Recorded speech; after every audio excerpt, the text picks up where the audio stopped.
Capítulo 8. E tem mais. As mentiras discutidas nos capítulos deste livro são apenas alguns exemplos, talvez os mais conhecidos, de distorções históricas motivadas por preconceito antirreligioso.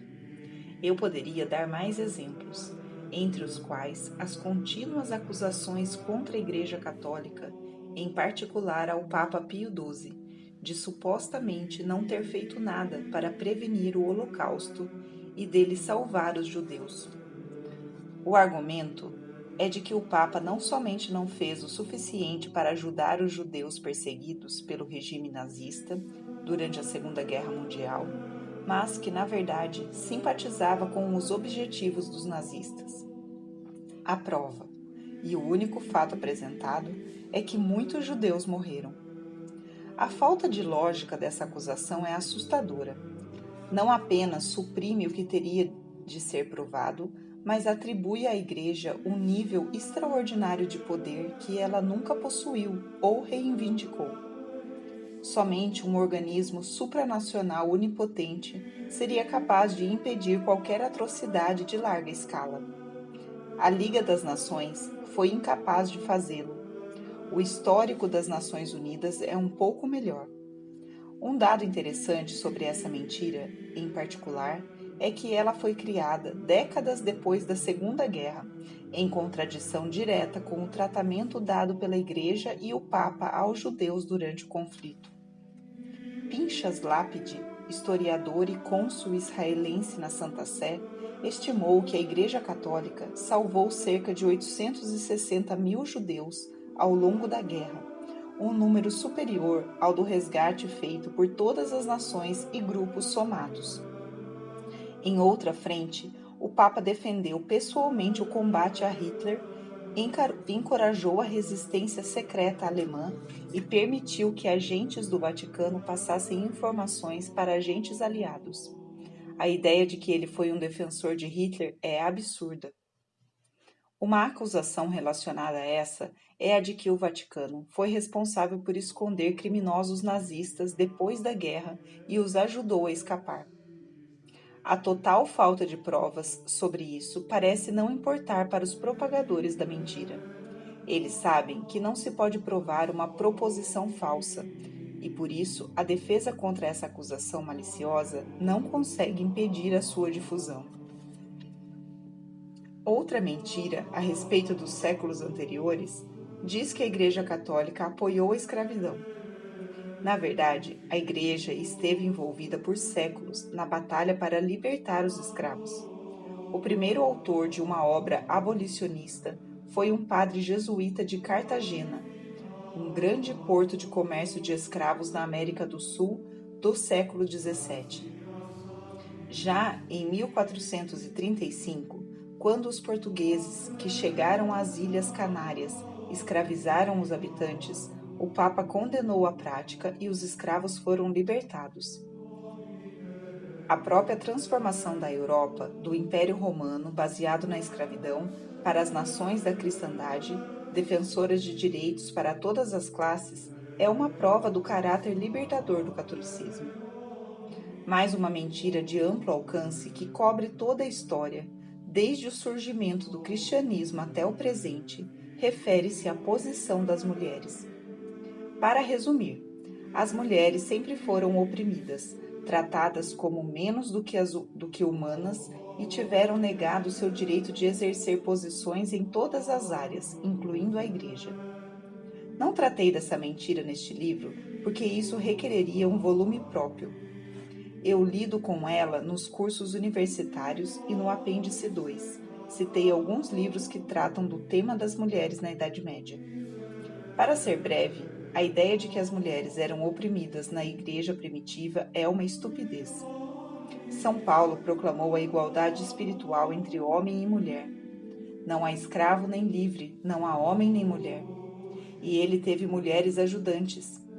Mulheres são figuras importantes nos evangelhos, e sabemos que elas exerceram cargos no começo da igreja. Que elas não foram sacerdotes, não é preciso dizer. Sob perseguição, mulheres com frequência demonstraram coragem impressionante. Em Lyon, a jovem escrava Blandina, que seus companheiros cristãos não acreditavam que fosse resistir à tortura, provou tanta firmeza que até mesmo os pagãos diziam nunca terem visto uma mulher sofrer com tanta intensidade e bravura. Em Cartago, outra escrava, Felicidade, e sua amiga Perpétua, uma aristocrata, enfrentaram o martírio com tamanha coragem que comoveram os espectadores na arena em que foram mortas. Temos o Diário de Perpétua, que registra toda a história, desde o aprisionamento até o seu último dia de vida. Mulheres cristãs também eram escritoras. A mãe do imperador Constantino, Helena, foi uma mulher católica proeminente, e durante o período posterior à queda de Roma, houve muitas outras grandes mulheres católicas, religiosas e leigas. De onde as feministas tiraram a ideia de que as mulheres foram oprimidas ou invisíveis durante essa época é algo que está além da minha compreensão. Na Idade Média, as mulheres desempenhavam papéis de professoras, enfermeiras, artistas, escritoras, místicas e até médicas. Havia mulheres empreendedoras com suas próprias guildas. Havia freiras, esposas e rainhas, algumas até mesmo santas, e figuras de grande poder político como Leonor da Aquitânia. Por último, Joana d'Arc, a qual não há equivalente masculino. É importante extinguir as 7 mentiras discutidas neste livro, bem como todas as demais. Não importa o que façamos, essas mentiras continuarão a circular e outras irão surgir. Elas são muito úteis aos inimigos da Igreja. Já deve estar evidente, após uma avaliação dos temas tratados neste livro, que a maioria dos promotores dessas mentiras possui uma mentalidade muito estreita. À parte, alguns homens de boa vontade que receberam as informações erradas e estão dispostos a aceitar a verdadeira história, se esta lhes for mostrada. Os mentirosos não desejam ser convencidos.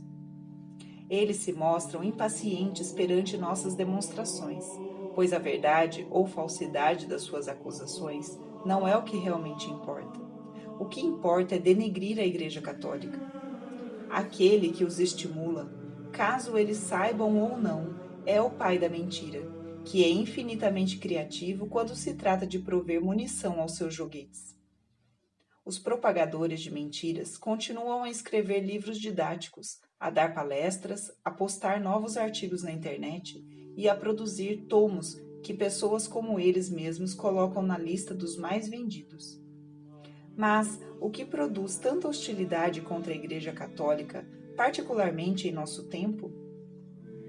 Há, obviamente, algo em nós católicos que os intelectuais modernos não suportam, e isso parece ser a premissa de que a autoridade da Igreja vem de uma força sobrenatural, o próprio Deus.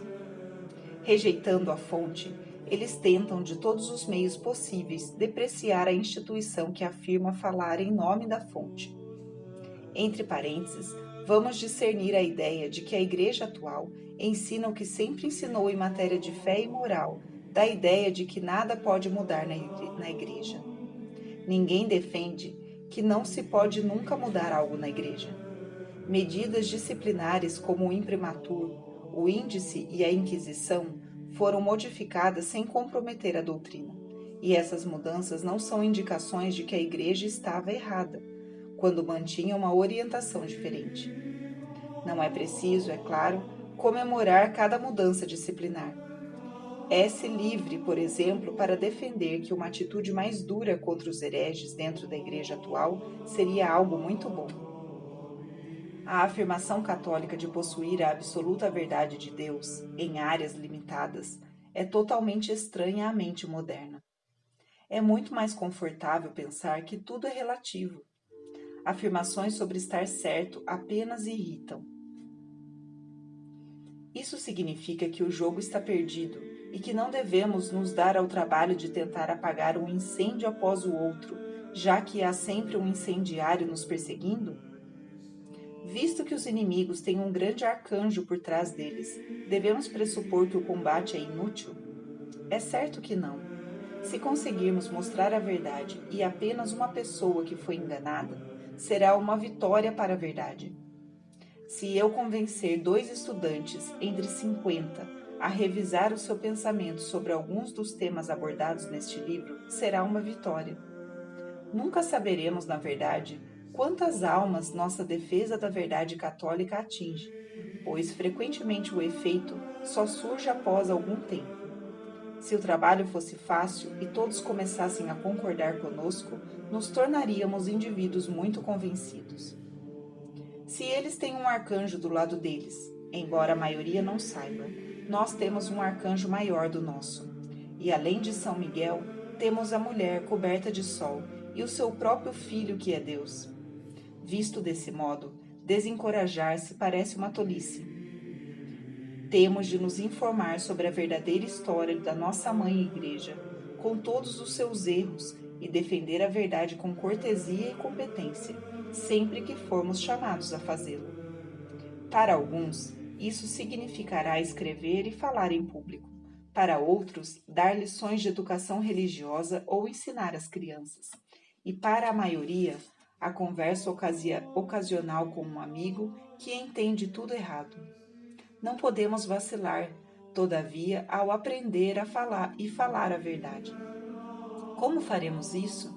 Leia em seguida algumas sugestões sobre como confrontar as mentiras discutidas neste livro. Apêndice 1. Como responder a uma mentira? Imagine que alguém lhe diga do nada: vocês, católicos, queimaram pessoas durante séculos só porque elas não concordavam com vocês. O que você diria? Caso não esteja bem informado, você, encabulado, pode se ver tentado a concordar, já que ouve isso com muita frequência.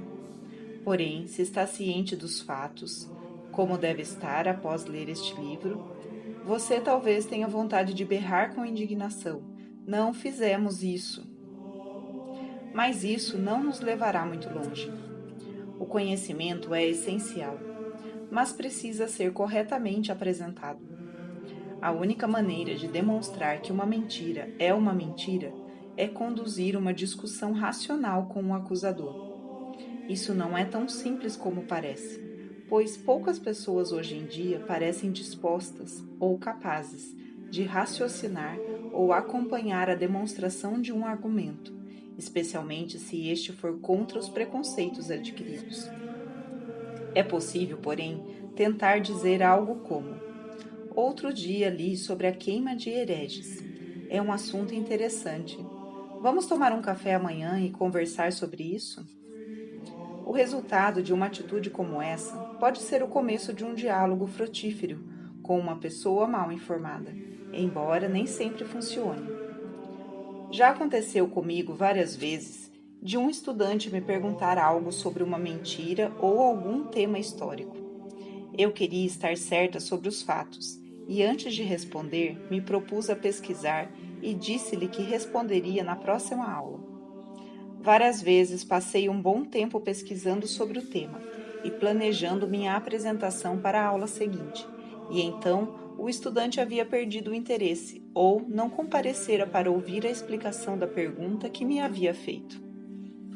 Tenhamos a esperança de que o seu interlocutor apareça na cafeteria. Uma das melhores maneiras de proceder é agir como Sócrates. Questione o questionador e deixe-o explicar por que ele acha que os católicos sempre queimaram pessoas. Quais fatos ele pode citar?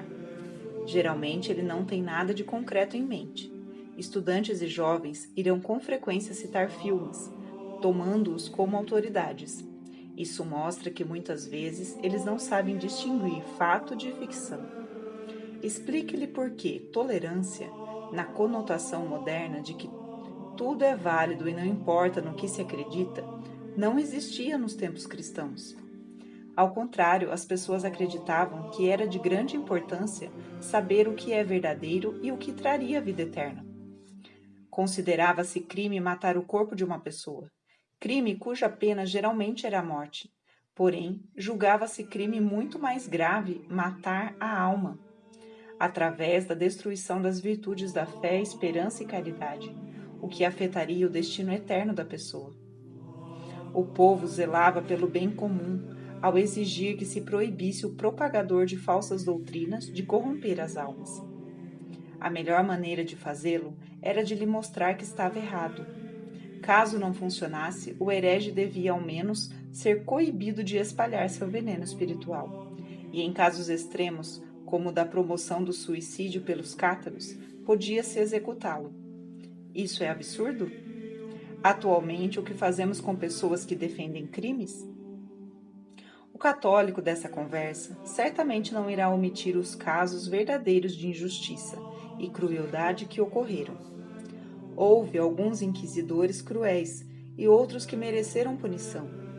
Em qualquer ação humana, sem importar quão honrosa seja a causa, os homens envolvidos podem pecar e errar. Por exemplo, dentro de uma guerra justa, ou seja, a defesa de uma nação contra ataques despropositados, a execução de crimes de guerra por alguns soldados não desonra o todo da guerra. Até aí você talvez consiga algum consentimento em alguns dos pontos levantados, mas seu interrogador é hábil o suficiente para perguntar: por que você acha que a Igreja Católica tem o direito de reprimir a heresia? Ele pode objetar que essa postura implica que a Igreja Católica é a única igreja verdadeira entre milhares, e ninguém acredita mais nisso. Hoje em dia, é consenso que qualquer um tem o direito de praticar o que lhe agrada. Nesse momento, você estará longe de discutir meramente eventos históricos. Na verdade, estará no campo da apologética. Mas a refutação de mentiras históricas precisa sempre conduzir para a verdade da Igreja? Examinemos essa questão ao olhar para outras mentiras. As cruzadas, elas também levantam a questão do relativismo. Por que os muçulmanos não podem governar a Terra Santa? Afinal, eles veneram os locais sagrados, assim como fazem os cristãos, e eles têm o direito de ter e difundir sua própria religião. A condenação de Galileu? Que autoridade tem a Igreja para decidir se um cientista deve ser restringido sobre como apresentar suas descobertas? A suposta corrupção católica do período pré-reforma? Se ela existiu ou não, que diferença isso faz, já que os protestantes certamente devem ter o direito de criar sua própria religião? Eles não o fizeram, sendo a Igreja Católica corrupta ou não? Felizmente ou infelizmente, quase todas as mentiras discutidas neste livro, que são mentiras sobre história, nos levam de volta à questão básica sobre a fé católica. Isso indica que a origem da maioria das mentiras foi a oposição de certos indivíduos contra a Igreja, e não a mera interpretação de um evento histórico. Quando discutimos mentiras históricas, portanto, precisamos estar preparados para lidar com pressuposições sobre Deus e a fé. Isso não é fácil, mas há uma variedade de recursos apologéticos disponíveis. Ver apêndice 2 para alguns deles. Em muitos casos, portanto, não parece ser possível lidar exclusivamente com fatos históricos, seja porque as mentiras sobre eles são motivadas por preconceitos contra a Igreja, ou porque as mentiras, no final das contas, levantam questões sobre os princípios da Igreja. O historiador católico, e até mesmo o historiador amador, deve se preparar para ser um apologista, um defensor, e não para pedir desculpas. Evidentemente, defender a fé é parte da nossa vocação católica. Portanto, isso não nos deve surpreender. As regras clássicas de discussão se aplicam aqui, bem como em qualquer tipo de debate. Caridade antes de tudo. Devemos nos preocupar com a verdade e a salvação das almas, e não desejarmos simplesmente vencer um debate. Se isso fosse nossa prioridade, encontraríamos em controvérsia logo no início da discussão. Reze não apenas pelas palavras e pelos argumentos corretos, mas para que o Espírito Santo lhe dê a graça da caridade em tudo o que fizer. Defina os termos. É impressionante e desencorajador perceber como se ignora esse antigo dito. Basta ouvir qualquer debate político, apesar da força que possui para fornecer a resposta a um argumento. Frequentemente usamos as palavras de maneira tão imprecisa e inapropriada que somente conceitos vagos podem ser entendidos. Deste modo, uma das primeiras coisas que devemos perguntar ao interrogador é o que ele entende exatamente pelas palavras que tem usado ao condenar, por exemplo, a Inquisição ou as Cruzadas. Forneça o contexto histórico do tema sob discussão. É importante perceber quanto, embora a natureza humana se mantenha a mesma, a mentalidade social pode mudar. A maneira como o povo de um determinado país vê um assunto irá diferir daquela de um povo de um determinado século ou época anterior. Isso não implica relativismo moral, mas simplesmente compreensão de que as circunstâncias históricas afetam as perspectivas. Um inglês do século XV e um historiador moderno pode concordar que o julgamento de Joana d'Arc foi uma farsa e a sua execução um crime. O inglês, contudo, pode também se orgulhar de que esse inimigo do exército britânico tenha sido eliminado, ao passo que o escritor moderno veria somente a tragédia do ato. Entender como as pessoas pensavam no passado torna suas atitudes mais compreensíveis para as gerações recentes. Busque a parte em que se pode chegar a um acordo. A pergunta: você concorda comigo que deve levar ao menos a fatos menos controversos e ajudá-lo a chegar a um acordo sobre um ou dois assuntos que são pontos de impasse. Esteja preparado para aprender. Podemos aprender algo em toda discussão.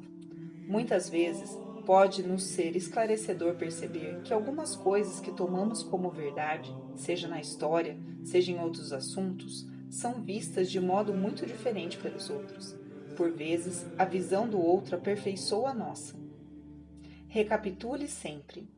Podemos concordar que é a melhor maneira de terminar uma conversa sobre um tema disputado.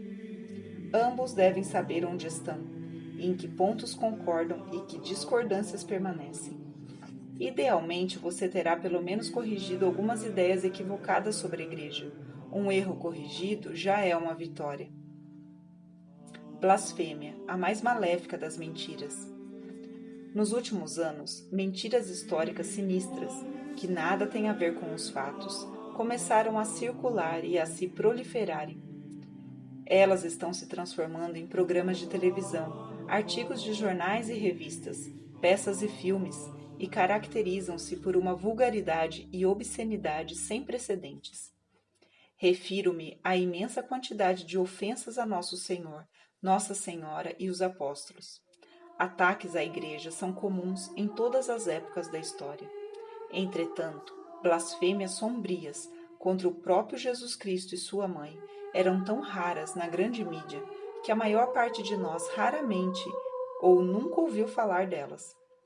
Já não é mais assim.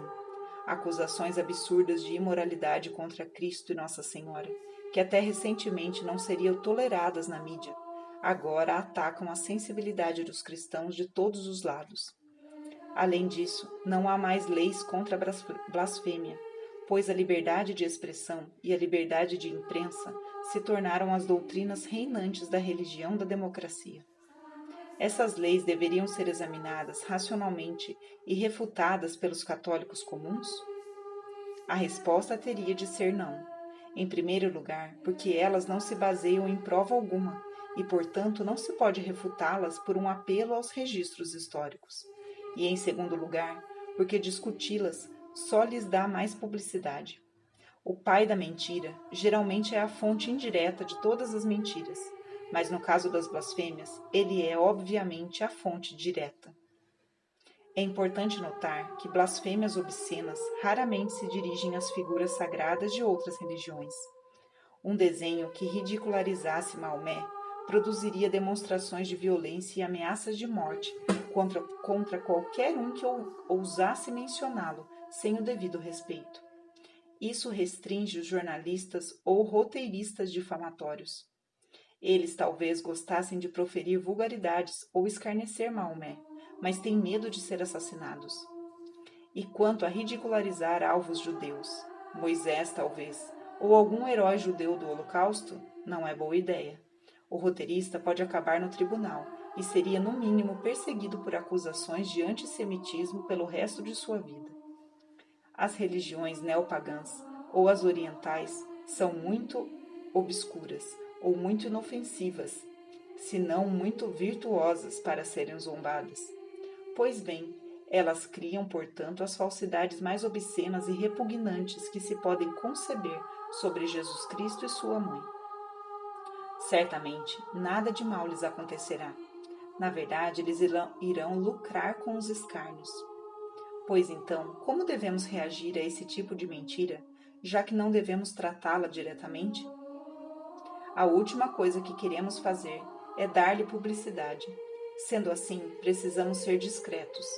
Se estivermos na linha de fogo, como por exemplo no caso de um curador que precisa decidir se uma pintura blasfema e obscena deve ser exibida, do editor que recebe o manuscrito de um romance blasfemo, certamente candidato a best-seller, do diretor de um colégio no qual uma peça blasfema está agendada para começar, ou de alguém em posição de lutar contra o mal diretamente, precisamos obviamente fazê-lo. Se formos membros de alguma organização que combate a difamação de católicos, ver apêndice 2, apoiaremos os esforços contra a blasfêmia sob a orientação da organização. O que não se recomenda é tratar do assunto sozinho, da maneira que devemos fazer com outras mentiras. A blasfêmia é de tal natureza que, ao ser exposta para alguém que não a conhece, ela pode invadir a imaginação da pessoa, local em que não deve entrar. Lidar com blasfêmias é, portanto, semelhante a lidar com pornografia.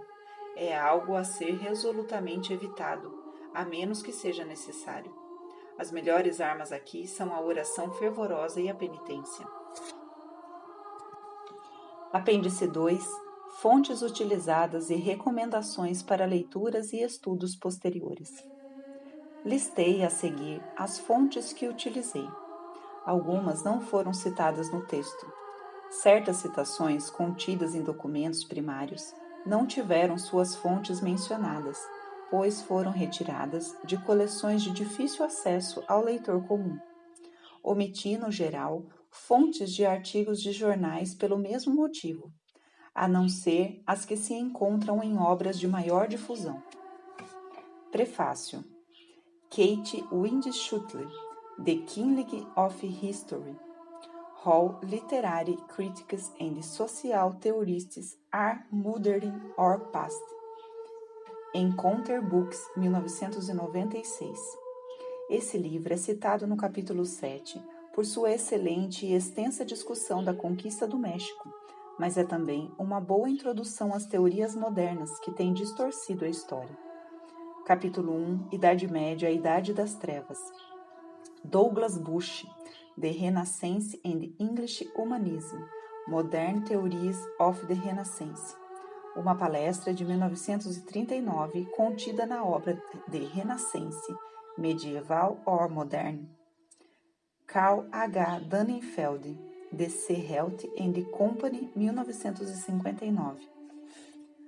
A obra em que a palestra do Dr. Bush se encontra é um volume da série chamada Problems in European Civilization, publicada por D.C. Health and Company. Cada um desses pequenos livros lida com uma questão controversa entre os historiadores e apresenta ensaios curtos e também textos primários relevantes. Os tópicos variam, vão da questão do Império Romano até a Guerra Fria. Como introdução para temas históricos, são extremamente úteis. Apesar de a Health Company não mais existir, os livros estão disponíveis em sebos ou bibliotecas. Vale a pena procurá-los, se você gosta de história. Jules Michelet, The Renaissance and the Discovery of the World and the Man. The History de France, extraído de The Renaissance Debate. Holt, Hinehard and Whitson, 1965. Essa é uma outra coleção de fontes sobre a contínua controvérsia da Renascença. A citação de John Addington Symonds também foi tirada dessa fonte. Jacob Burckhardt, A Cultura do Renascimento na Itália, São Paulo, Companhia das Letras, 2009. O livro foi originalmente escrito em 1860. Norman F. Cantor, Invent the Middle Ages, William Morrow and Company, 1991. John R. Halley et al., Renaissance, Time Incorporated, 1965.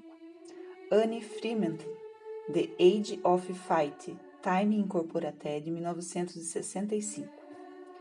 Charles Homer Haskins, The Renaissance of the 12th Century, Harvard University Press, 1927. Obra de grande valor, escrita de maneira envolvente e repleta de informações detalhadas sobre o progressivo século XII. Obviamente está datado em alguns pontos, mas continua sendo um texto importante. Christopher Dawson, The Divinity of the Christendom, Shedd and Ward, 1965. A frase de Lyne Thorndike sobre Francesco Petrarca foi retirada do artigo Renaissance or Pré-Renaissance, publicada no Journal of the History of Ideas, 1943, citado em Dannenfeld Op-Cit. Apesar de não ter sido usado aqui, O Mito da Idade Média, Lisboa, Publicações Europa-América, 1978, de Regine Pernoud, deve ser mencionado. A autora faz um belo trabalho ao confrontar e demolir uma série de mentiras sobre a Idade Média. Capítulo 2. Igreja Católica inimiga do progresso. Para informações a respeito da atitude dos primeiros cristãos sobre a educação, os capítulos 9 e 10 do clássico de H. I. Marrow, A History of Education in Antiquity, Shedd and Ward, 1956, são inestimáveis. A análise detalhada das escolas e das teorias educacionais gregas e romanas serve como uma base excelente e útil para a discussão sobre a doutrina cristã nas suas primeiras formas. Sobre o renascimento do ensino no reinado de Carlos Magno, há diversas obras de boa qualidade. Se você só puder ler uma, o livro de Eleanor Schipler Duke, Carolingian Portraits, A Study in the 19th Century, The University of Michigan Press, 1962, dá vida ao período com grande simpatia, erudição e estilo. Outra obra mais antiga, muito lida, curta, mas ainda atual, é The Rise of Universities, Cornell University Press, 1970, de Charles Homer Haskins. Ela foi primeiramente publicada em 1923 e reimpressa várias vezes. Obras consultadas para o capítulo 1, como The Renaissance of the 12th Century, são relevantes aqui. Capítulo 3. Cruzada contra a Verdade. Há muitas obras excelentes sobre as cruzadas. Além das obras de História Geral da Cristandade de Henry Daniel Hopes e Warren Carroll, que incluem parte sobre as cruzadas, recomendo o livro de Regine Pernoud, Le Croze, Hachette, 1959, tradução inglesa, The Crusaders, Ignatius Press, 2003. Sobre as condições de vida dos cristãos nas áreas conquistadas pelos árabes e pelos turcos, ver The Decline of Eastern Christianity and Islam, from Jihad to Diminutive, Associated University Press, 1996. The Bat Year. Um trabalho recente é Goods Battalions, The Case for the Crusades, Harper One, 2009, do professor Rodney Stark. Esse também vale a pena ser lido, embora as citações do autor sejam, em sua maioria, retiradas de fontes secundárias. Há também pequenos erros sobre os fatos, mas deve-se estar disposto a ignorá-los em um trabalho secular que defende as cruzadas. Bom para o professor Stark. Por último, meu livro Islam at the Gates, Sophia Institute Press, 2008, lida com os esforços da cristandade contra os turcos otomanos. Para a seção deste capítulo, na qual vários historiadores são citados, a fonte é uma coleção de artigos na série Problems in European Civilization, citada no capítulo 1. Essa foi publicada em 1964 e é intitulada The Crusades, Motives and Achievements. O discurso de Clinton pode ser encontrado online em www.economy.org/clinton/htm. Capítulo 4. A Sinistra Inquisição. Analisa-se Ário em A Igreja dos Apóstolos e Mártires. São Paulo, Editora Quadrante, 1991, de Henry Daniel Hopes, o primeiro volume da sua série História da Igreja de Cristo. Sobre os patarinos e valdenses, ver Religious Dissent in the Middle Ages, John Whalley et Souls, 1971, de Jeffrey B. Russell. Os capítulos 8 e 9, que tratam desses hereges, são traduções de uma obra alemã de Herbert Grundmann e de um livro francês de Raymond de Fourville e Jean-José de Pina. Sobre os albigenses ou cátaros, há inúmeras fontes, inclusive um capítulo do livro citado anteriormente. Uma obra antiga, mas excelente sobre a história da Inquisição é The Inquisitions, Longmans, Green and Company, 1926, de E. Vacanardes, traduzido para o inglês por Padre Bertrand L. Conay.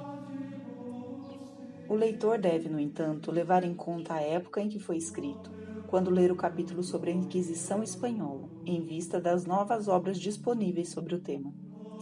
Outro estudo antigo mais útil é The Inquisition, Harp and Brothers, 1927, de A. L. Mycox, que inclui uma introdução do padre Ronald Knox.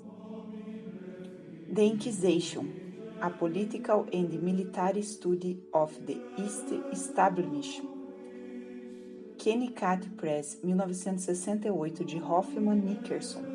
Foi publicado em 1932. É bem escrito e erudito, embora um pouco desatualizado.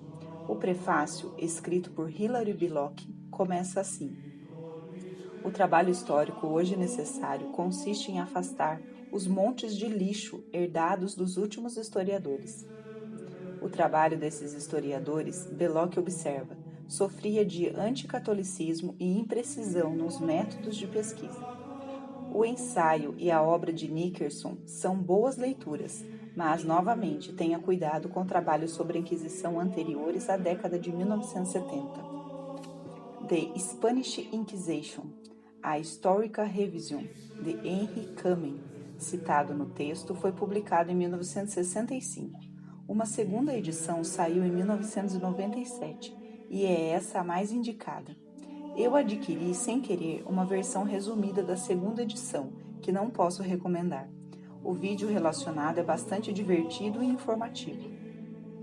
Montalio, Povoado Occitânico, 1294 a 1324, São Paulo, Companhia das Letras, 1997, do francês Emmanuel Leroy Ladurie.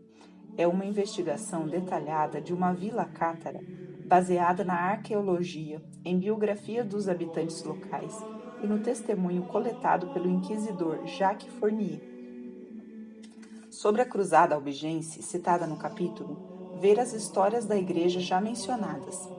The Albigensian Crusades, de Joseph R. Stryer. É um relato clássico em inglês, do qual existem várias edições. Magic and Witchcraft in the Dark Ages, University Press of America, 1996, de Eugene D. Dux. Essa é uma obra formidável, escrita por um refinado pesquisador católico, mas infelizmente muito difícil de encontrar. Eu a localizei no sistema de empréstimo entre bibliotecas. Ela detalha a realidade da atividade diabólica, começando no período cristão primitivo. Explora as formas que tomou em épocas seguintes e descreve práticas ocultistas e seus devotos. Suas conclusões sombrias, que chegam até a situação atual nos Estados Unidos, são provocantes e perturbadoras. Capítulo 5. A ciência no tribunal. A Igreja Católica versus Galileu. The Reveling City of the 18th Century Philosophers. Vale University Press, 1963, de Carl Becker. Foi publicado em 1932 e baseia-se em palestras proferidas na Universidade do Vale. Esses capítulos, escritos de maneira graciosa, dão uma compreensão clara da devoção iluminista da natureza e da ciência e do desenvolvimento da mentalidade moderna. Leitura altamente indicada. A Filha de Galileu, São Paulo, Companhia das Letras 2000, de Dava Sobel. É um belo relato do relacionamento entre um pai conturbado e uma filha, uma freira, a quem ele era muito ligado. Uma história bem interessante. Galileu, Science and the Church, University of Michigan Press, 1992, de Jerônimo J. Langford. Foi publicado em 1966 e revisado em 1977. É uma análise detalhada de todas as facetas do caso Galileu, feita por um ex-dominicano. A edição de 1992 contém um pós-escrito com informações adicionais. The Devil's Desillusion, Atheism and Scientific Pretensions, Basic Books, 2009, de David Berlinski. Capítulo 6. Uma Igreja Corrompida por Inteiro. O livro de Christopher Dawson, The Dividing of the Christendom, Shid and Ward, 1965, é um excelente resumo dos vários fatores envolvidos no violento abalo que foi a Reforma. Altamente recomendado, bem como os volumes relativos ao tema das séries de Carroll e Daniel Hopes. A History of the Protestant Reformation in England and Ireland, Tan Books, 1988, de William Cobbett, revisado por Francis Cardinal Gasquet. É uma reprodução fotográfica de uma edição de 1896. Esse relato traz informações valiosas sobre os efeitos das políticas reais protestantes nas localidades estudadas pelo autor. Apesar de antiga, vale a pena ser lida. Ewan Cameron, The European Reformation, Clarendon Press, 1991. As citações desse excelente estudo, que foram incluídas no capítulo, dão uma amostra do trabalho, uma ótima fonte de detalhes sobre a reforma na Europa. Eamon Duffy, The Stripping of the Altars, Tradicional Religião em England, 1400-1580. Vale University Press, 1992. Dispensa elogios. É de grande erudição e dá uma imagem compreensiva da fé católica na Inglaterra pré-reforma e do seu impacto na vida e nos costumes das pessoas comuns. Excelente em todos os aspectos. A citação de Pierre Janelli foi tirada de uma outra coleção de escritos de historiadores sobre um determinado período. Essa coleção, editada por W. Stanford Reid, é publicada em 1968 por Holt, Hinard e Winson, em sua série European Problem Studies. Chama-se The Reformation, Revival or Revolution. Ela traz artigos de historiadores católicos como Padre P.H.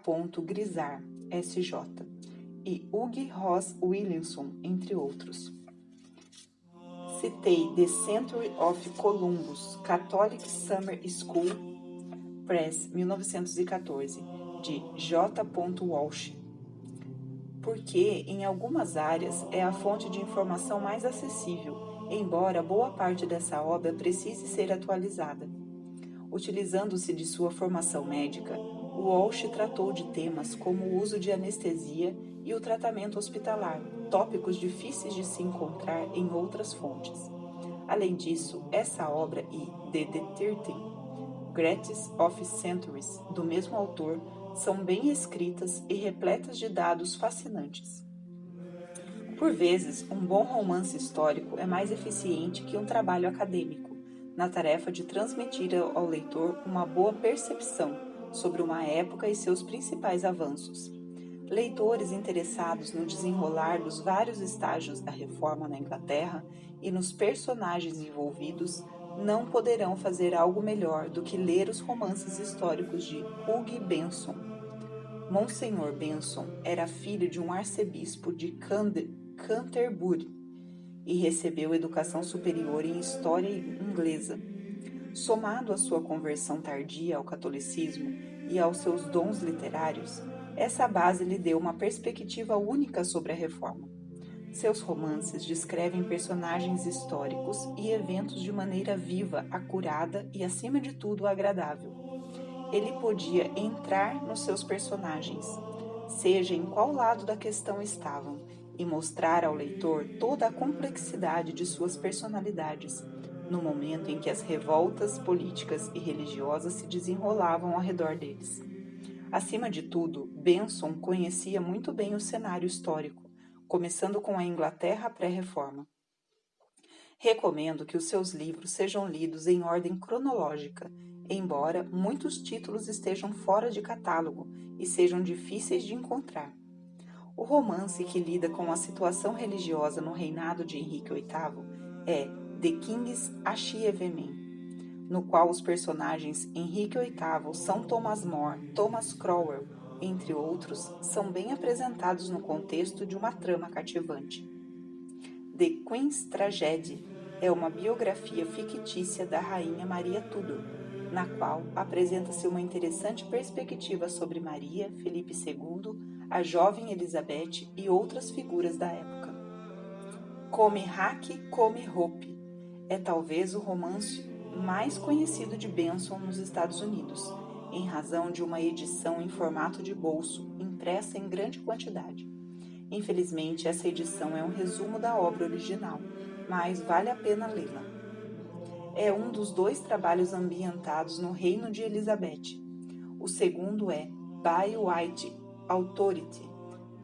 Por último, o reino de Carlos II, que restaurou a monarquia Stuart depois da morte do ditador puritano Oliver Cromwell e seu filho, é o tema de Oddfish, a expressão favorita do monarca. A cena da conversão do rei no leito de morte tem sido geralmente reproduzida em outras obras. Todos esses livros são fruto de pesquisas meticulosas do autor, que frequentemente submetia seu trabalho a avaliações de precisão histórica, antes de publicá-los. As primeiras obras, particularmente, fornecem uma imagem vívida das condições religiosas na Inglaterra, às vésperas da Reforma Inglesa. Capítulo 7. A oportuna lenda negra. Tree of Hate é citado neste capítulo. The Kingly of History, Encounter Books, 1996, de Kate Windschutley, discute uma série de tópicos históricos controversos em vários capítulos, dos quais apenas uma lida com um confronto entre espanhóis e astecas. Vale a pena consultá-lo pelos detalhes fornecidos a respeito das apavorantes práticas religiosas dos astecas.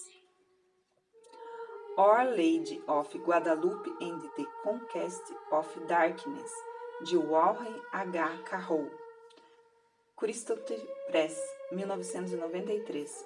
É um relato curto, mas detalhado da conquista, altamente recomendado.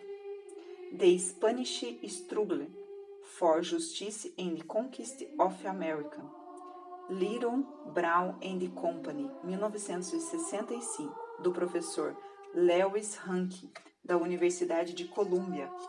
É uma obra excelente e curta sobre um tópico importante. Foi originalmente publicada em 1946 e pode estar desatualizada, mas mesmo assim vale a pena lê-la.